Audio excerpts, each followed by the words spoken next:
நேயர்கள் அனைவருக்கும் வணக்கம். சக்தி ஜோதிடம் வழியாக உங்களை சந்திப்பது உங்கள் வழிகாட்டி ஜோதிடர் கண்ணன். கைரேகை கருத்துக்களை, ஜோதிட கருத்துக்களை மிக எளிமையாக உங்கள் கையை பார்த்தவுடன் புரியும்படி கற்றுக் கொடுத்து கொண்டு வருகிறோம். பாருங்கள், பார்த்து பயன்பெறுங்கள். புதுசாக நம்ம சேனலை பார்க்குறவங்க சப்ஸ்கிரைப் பண்ணிக்க, உங்கள் ஃப்ரெண்டுகளுக்கும் ஷேர் பண்ணி பயன்பெறுங்கள் என்று கூறி இன்றைய தலைப்பு என்னவென்றால் போர்டு வந்துடுவாங்க. கைரேகையின்படி வருமானம் வாழ்வின் உயர்வு.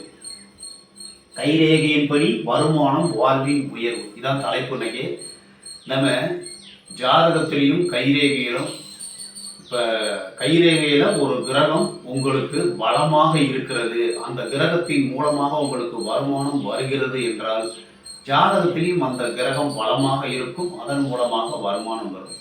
ஏறக்குறைய ஜாதகமும் கைரேகையும் ஓரளவு ஒத்தே வரும், அதை நீங்களே பார்த்து கண்டுபிடிச்சிடலாம். இப்போ கைரேகையின்படி வருமானம் வாழ்வின் உயர்வு. இப்போ குருமேட்டிலேருந்து வருவோம்.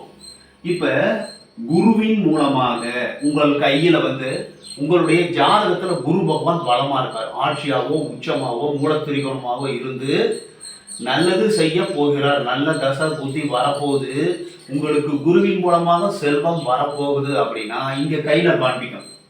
இப்போ குருமேடு உயர்வாக இருக்கும், இறுதி ரேகை குருமேட்டுக்கு வரும். அப்படி இருந்ததுன்னா உங்களுக்கு அதிகாரம் உள்ள ஒரு பதவி கிடைப்பதற்கு வாய்ப்பு உண்டு அப்படிங்கிறத தெரிஞ்சுக்கணும். உங்களுடைய அதிகாரம் கொடிகட்டி பறக்கும். ஒன்று. ரெண்டாவது, இப்போ சுக்கரன்லேருந்து ஒரு ரேகை இப்படி வருது, இப்படி குருமேட்டுக்கு போகுதுன்னு வச்சுங்க. உங்களுடைய இப்போ சுக்கரன்லேருந்து ஒரு ரேகை குருமேட்டுக்கு இப்படி போகுது சார். அப்போ சுக்கரமேட்டிலேருந்து குருமேட்டுக்கு போச்சுன்னா அதிகாரம் உள்ள ஒரு பதவி கிடைக்கும், உங்களுடைய ஆசைகள் பூர்த்தியாகும். ரொம்ப நாளாக உங்களுடைய மனசில் எண்ணம் இருக்கும், அந்த எண்ணம் பூர்த்தியாகும். சரிங்களா? இப்போ சந்திரன்லேருந்து ஒரு ரேகை இப்படியே கிளம்பி நேராக குருமேட்டுக்கு போகுது சார். சந்திரமேட்டிலேருந்து குருமேட்டுக்கு ஒரு ரேகை போகுது. அப்போ சந்திரனாவே பிரயாணம், வெளிநாடு, வெளியூர், வெளிதேசம் மூலமாக, பிரயாணம் மூலமாக, ஏற்றுமதி இறக்குமதி மூலமாக, வியாபாரம் மூலமாக உங்களுக்கு பெரும் தொகை செல்வம், செல்வாக்கு, வருமானம் வர காத்திருக்கிறது. கைரேகையின்படி, ஜாதகத்தின்படி எந்த ரேகையினால், எந்த கிரகத்தினால் உங்களுக்கு வருமானம் வரப்போகிறது.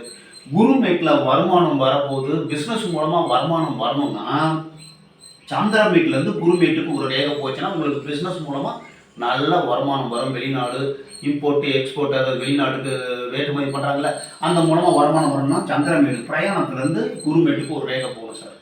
சுக்கரமேட்டிலேருந்து ஒரு ரேகை போச்சுன்னா திருமணத்துக்கு அப்புறம் உங்களுடைய ஆசைகள் நிறைவேறும். செவ்வாமேட்டிலேருந்து போச்சுன்னு வச்சுங்க, செவ்வாமேட்டிலேருந்து ஒரு ரேகை போச்சுன்னா போராடி வாழ்வில் வெற்றி பெறுவதற்கு வாய்ப்பு உண்டு அப்படிங்கிறத தெரிஞ்சுக்கணும். குருமேட்டில் ரேகை இருந்தால், இப்போ குருமேட்டில் மட்டும் ரேகை இருக்குது சார், இப்போ குருமேட்டில் மட்டும் ரேகை இருக்குது. அப்போ உங்களுக்கு எப்போ சூரிய ரேகை வருகிறதோ, சூரிய ரேகை இறுதி ரேகைகள்லேருந்து தான் வருது சார். 50 வயசுக்கு மேலே உங்களுக்கு செல்வம், செல்வாக்கு, புகழ் இதெல்லாம் வெற்றியோடு செல்வம் வர காத்திருக்கிறது. அப்போதான் உங்களுக்கு குரு நல்லது செய்ய போகிறார். அப்போதான் குரு திசை வரும், இல்லை குரு புத்தி வரும், வாழ்க்கையில் நல்ல நிலைமைக்கு வரதுக்கு வாய்ப்பு இருக்கும். உங்கள் ஜாதகத்தையும் பார்த்துக்கலாம், கைரேகையை பார்த்துட்டு உங்கள் ஜாதகத்தையும் பார்த்துக்கலாம், ஜாதகம் கரெக்டா அப்படின்னு. கைரேகை ப்ரெசன்ட் கரெக்ட், இதுதான் உங்களுடைய கர்மாவின் படி கையில் ரேகையாக ஓடுது. அந்த ஜாதகம் கரெக்டாக கணிச்சிருக்காங்களா இல்லை நீங்களே செக் பண்ணலாம். ஜோதிடராக இருந்தால் நீங்களே செக் பண்ணலாம், ஜாதகம் கரெக்டாக இருக்கான்னு நம்ம கைரேகையை பார்த்து ஜாதகத்தை கரெக்ட் பண்ணிக்கலாம். கரெக்டாக இருக்கும். கைரேகை எப்படி, கைரேகையில் எப்படி வேலை செய்கிறதோ கிரகங்கள், அதே மாதிரி தான் ஜாதகத்தில் இருக்கணும். அப்போ தான் ஜாதகம் கரெக்ட், இல்லைன்னா ஜாதகம் தவறு. இப்போ சனி மேடு விதி ரேகை எப்படி இருக்கிறது, விதி ரேகை எங்கிருந்து ஆரம்பிக்கிறதோ அப்போதான் சனி மூலமாக உங்களுக்கு வருமானம் வர காத்திருக்கிறது. ஒரு சில பேருக்கு விதி ரேகை இருக்காது சார், அங்கே சனி வேலையே செய்ய மாட்டார். இப்போ விதி ரேகை மட்டும் இருந்து சூரிய ரேகை இல்லைனாலும் ரொம்ப கஷ்டம், வருமானம் வர்றது ரொம்ப தடைப்படும். சூரிய ரேகையும் இருந்து விதி ரேகை இந்த மாதிரி இருக்குது சார், கீழேருந்து கங்கணமேட்டிலேருந்து ஆயில் ரேகையை ஒட்டி இந்த மாதிரி வருது. இங்கே குருமேட்டில் ஒரு ரேகை இருக்குது, 50 வயசுக்கு மேலே சூரிய ரேகையும் இருக்குது.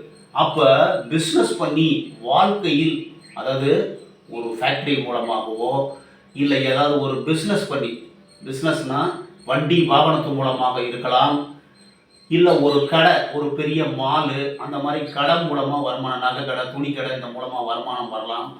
பிஸ்னஸ் பண்ணி வியாபாரம் மூலமாக ஒரு தொழிலதிபராக இருந்து வருமானம் வரத்துக்கு வாய்ப்பு இருக்கு. 52 வயசுக்கு மேல மிக பெரும் செல்வம் வெற்றி வாய்ப்பு 52 வயசுக்கு மேல தான். அது வரைக்கும் கஷ்டப்பட்டு குடும்பத்திற்காக வேண்டி கஷ்டப்பட்டு வாழ்வில் உயர்வார் அப்படிங்கிறத தெரிஞ்சுக்கலாம். சனி உங்களுடைய ஜாதகத்தில் வலுவா இருக்கிறாரு அப்படின்னா, சனி நல்லது செய்ய போறாரு அப்படின்னா, சனி வீட்டுக்கு ஒரு 2-3 ரேகை கூட வரலாம். அப்ப நிறைய வருமானம் வரும். சனி ஆட்சி உச்சம் மூலத்திரிகோணத்துல இருந்து நல்ல ஒரு, அதாவது எந்த வீடுகளில் இருந்தால் நன்மை செய்வார், ஒரு லக்னத்துக்கு தகுந்த மாதிரி எந்தெந்த வீட்டுல சனி இருந்தால் நல்லது செய்வார்னு ஒரு பலன் இருக்கு. அதே மாதிரி சனி பகவான் எந்த வீட்டில் இருந்தால் உங்களுக்கு நன்மையோ, ஆட்சி உச்சம் மூலத்திரிகோணம் அந்த மாதிரி ஒரு நல்லது செய்யக்கூடிய இடத்தில் இருந்தால் அந்த மாதிரி ரேகை வரும். 2-3 ரேகை இருந்தால் 2-3 வருமானம் வரும். 2-3க்கு மேலே வருமானம் வரதுக்கு வாய்ப்பு இருக்கு. இப்போ நம்ம சூரிய மேட்டை எடுத்துங்க. சூரிய மேடு நல்லா இருந்து சூரிய ரேகை நல்லா இருந்ததுன்னா உங்களுக்கு வருமானம் வெற்றியோடு புகழோடு வருமானம் வரும் சார். இப்போ சூரிய ரேகை சந்திரமேட்லேருந்து ஆரம்பிக்குது சார்.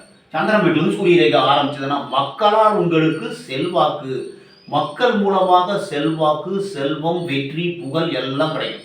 மக்கள் மூலமாக சினிமா துறை சார்ந்தவர்கள், அரசியல் துறை சார்ந்தவர்கள், பேச்சுத்துறையை சார்ந்தவர்கள், அந்த மாதிரி இருக்கிறவங்களுக்கு எல்லாமே அந்த மாதிரி வருமானம் அந்த சூரிய ரேகை இப்படி போகிறதுக்கு வாய்ப்பு இருக்கு.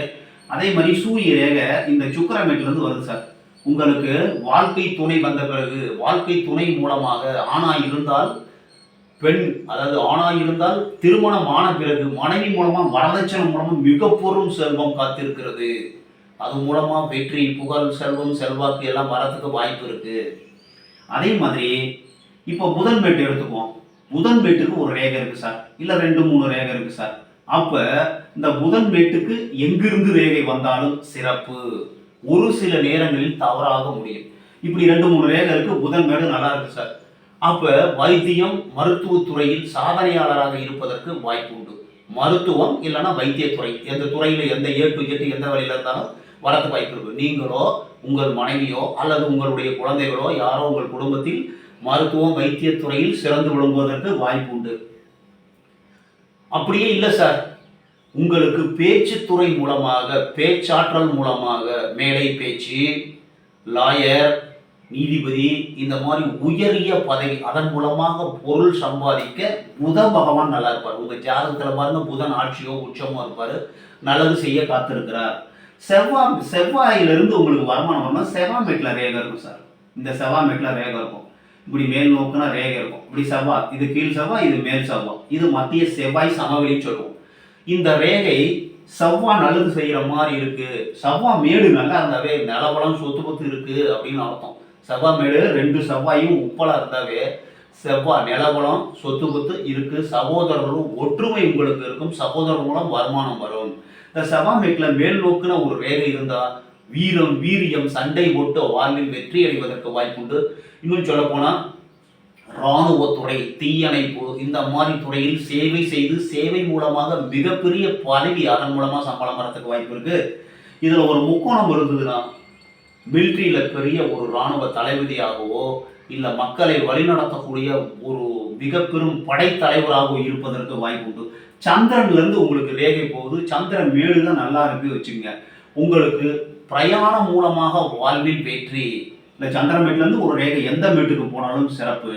சனி மேட்டுக்கு போனா மட்டும் தோல்வியை சந்திப்பீர்கள் அப்படிங்கிறது கண்டுக்கணும். ஆனா அது விதி ரேகையா எடுக்கும் பொழுது மனைவி மூலமாக வருமானம் வரும். எந்த மேட்டுக்கு போனாலும் நல்லதுதான். இப்ப பிரயாண ரேகைன்னு எடுத்தா சனி மேட்டுக்கு போன தவறு, மிச்சம் எந்த மேட்டுக்கு போனாலும் லாபம் கிடைக்கும். ஆனா சந்திரன் வீட்டுல இருந்து சனி மேட்டுக்கு ஒரு ரேகை போகுது சார். அப்ப திருமணம் ஆன பிறகு மனைவி மூலமாக வருமானம் வரும். அதே மாதிரி சுக்கர மேட்டை எடுத்துக்கிட்டோம்னா, சுக்கர மேடு நல்லா இருந்தது, சுக்கர மேட்டில் வருமானம் வரணும்னா உங்களுக்கு திருமணத்திற்கு பிறகு இல்லை வாழ்க்கை துணை வந்த பிறகு இல்லை லவ் பண்ண பிறகு இந்த சுக்கர மேடு அதிகமாக இருந்ததுன்னா வண்டி, வாகனம், சொத்து, சுகம் எல்லாமே கிடைச்சிடும். ஆனால் நீங்கள் அதற்கு ஆசைப்பட மாட்டீர்கள், சந்தோஷமா இருக்கணும்னு தான் நினைப்பீங்க. இப்போ இந்த சுக்கர மேட்லேருந்து எந்த ரேகை எங்க ஒவ்வொரு மேட்டுக்கு போனாலும் நல்லது, சனி மேட்டுக்கு போனாலும் நல்லது, அதே மாதிரி இந்த சூரிய மேட்டுக்கு போனாலும் நல்லது, புதன் மேட்டுக்கு போனாலும் நல்லது. பொருளாதார விஷயத்துல மிகவும் சிறந்த அமைப்பு. அதே மாதிரி சந்திரன் வீட்டுக்கு வந்ததுன்னா உங்களுக்கு மரணம் வருவதற்கு வாய்ப்பு உண்டு. ஒன்று அடிக்டாக இருப்பீங்க, அதாவது போதை வஸ்துக்கு இல்லை குடிச்சிட்டு அந்த இந்த வயசில் எப்படி ஒரு கிராஸ் ஆகுதுன்னு வச்சுங்க. அது மாதிரி சந்திரமேட்டுக்கு வரும்போது இந்த வயதில், அது எந்த வயதில் கணக்கு பண்ணணும், அந்த வயதில் உங்களுக்கு மரணம் வருவதற்கு கூட வாய்ப்புண்டு. எச்சரிக்கையாக இருக்க வேண்டும். நம்மளுடைய தவறு செய்வதையும், நம்ம கைரேகையில் தவறு இருந்ததுன்னா அந்த ஜாதகத்திலையும் தவறு தான் செய்யும், தவறு நடக்கும். இப்போ கையில் வந்து நல்ல ரேகை இருக்குது, நல்ல மேடு இருக்குது. எந்த மேடு? இப்போ சுக்கர மேடு நல்லா இருக்குது. அப்போ சுக்கரன் அங்கே ஜாதகத்தில் பாருங்கள், சுக்கரன் நல்லா இருப்பார், ஆட்சி உச்சமாக இருப்பார், மூலத்திரிகோணத்தில் இருப்பார், இல்லைன்னா நல்லது செய்கிற இடத்துல இருப்பார், 4ஆம் இடத்துல இருப்பார், லக்னத்துக்கு 4ஆம் இடத்துல. இந்த மாதிரி நல்லது செய்யக்கூடிய இடத்தில் சுக்கர பகவான் இருப்பார். சுக்கரன் இங்கே நல்லதாக இருந்தீங்க, வளைகுறி இருந்துருச்சுன்னு வச்சுங்க சுக்கரமேட்டில், அவருக்கு ஆசை அடங்காது, காதல் மேல தீராத மோகமாக இருப்பார். ஆனால் இருந்தாலும் பெண்ணா இருந்தாலும் 2 பேருக்கும் ஒரே பலன் தான். நல்லா புரிஞ்சு, கொஞ்சம் கொஞ்சம் டிஃப்ரென்ஸ் வரும், ஒரே பலன் தான். நல்லா புரிஞ்சுக்கிட்டீங்கன்னா, இப்போ உங்கள் கைரேகையில் நல்லது செய்யக்கூடிய கிரகம், கைரேகையில் குரு பகவான் நல்லது செய்ய போகிறாருன்னா குருமேடு நல்லா இருக்கும், குருமேட்டுக்கு ரேகை வரும். அப்போ அந்த ஜாதகத்திலையும் குரு பகவான் நல்லது செய்ய காத்திருப்பார். அந்த தசை புத்தி வரும்போது உங்களுக்கு நல்லது நடக்கும். அதே மாதிரி தான் கோச்சாரத்தில் குரு பகவான் மாறுறாருன்னா, இங்கே குரு மேட்டில் ஏதாவது ரேகை இருந்தால் அது வந்து இயங்க ஆரம்பிக்கும். மேடு நல்லா இருந்தால் இயங்க ஆரம்பிக்கும். அப்போ நல்லது நடக்கிறதுக்கு வாய்ப்பு இருக்குது. உங்கள் கையை பார்க்கலாம்.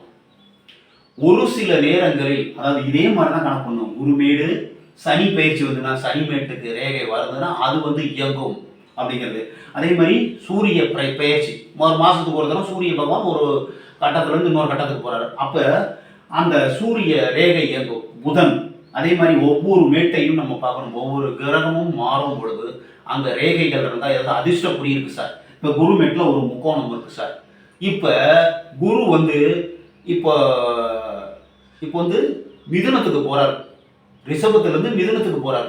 அப்படிங்கும்போது அப்போ உங்களுக்கு அரசியல் பதவி காத்திருக்கிறது, அரசியல் மூலமாக வருமானம் வர காத்திருக்குது. இப்படி தான் அந்த குறிகள் வேலை செய்யும், அதிர்ஷ்ட குறிகள் வேலை செய்ய துவங்கும். இப்படி தான் நம்ம ஜாதகத்தில் எந்த கிரகம் வேலை செய்ய போகிறது, அதே மாதிரி நம்ம கைரேகையில் எந்த கிரகம் நல்லா இருக்கோ, எந்த ரேகை இருக்கிறதோ அந்த கிரகம் நல்லா இருந்ததுன்னா நம்ம ஜாதகத்திலே அந்த கிரகம் வேலை செய்யும் என்று கூறி, மற்றும் ஒரு சிறப்பான காணொலியில் உங்களை சந்திக்கும் வரை உங்கள் வழிகாட்டி ஜோதிடர் கண்ணன். அதாவது இப்போ நம்ம கைரேகையை பொறுத்தவரைக்கும் குருமேடு நல்லா இருக்கு சார். குரு மேட்டுக்கு ரேகை வருது, இறுதி ரேகை, புத்தி ரேகை, ஆயுள் ரேகை, விதி ரேகை, சூரிய ரேகை நல்லா இருந்து, இந்த பெருவிரலும் நல்லா இருந்து, விதி ரேகை, சூரிய ரேகை, புத்தி ரேகை, இந்த பெருவிரல் இதெல்லாம் நல்லா இருந்து, கை வந்து ரோஸ் இதழ் மாதிரி சூப்பராக இருந்துருச்சுன்னா அவர்களுக்கு 100% பலன் கிடைக்க போகிறது. முதல்ல புத்தி, அதுக்கப்புறம் விதி, அதுக்கப்புறம் சூரிய ரேகை, பெருவிரல். கை நல்லா இருந்து சிக்கல் இல்லாமல் இருந்தால் அவர்களுக்கு 100% பலன் கிடைக்கும். இதில் ஏதாவது சிக்கல் வரும்பொழுது அந்த பலன் குறையும் என்று கூறி, மற்றும் ஒரு சிறப்பான காணொலியில் சந்திக்கும் வரை உங்கள் வழிகாட்டி ஜோதிடர் கண்ணன். வணக்கம்.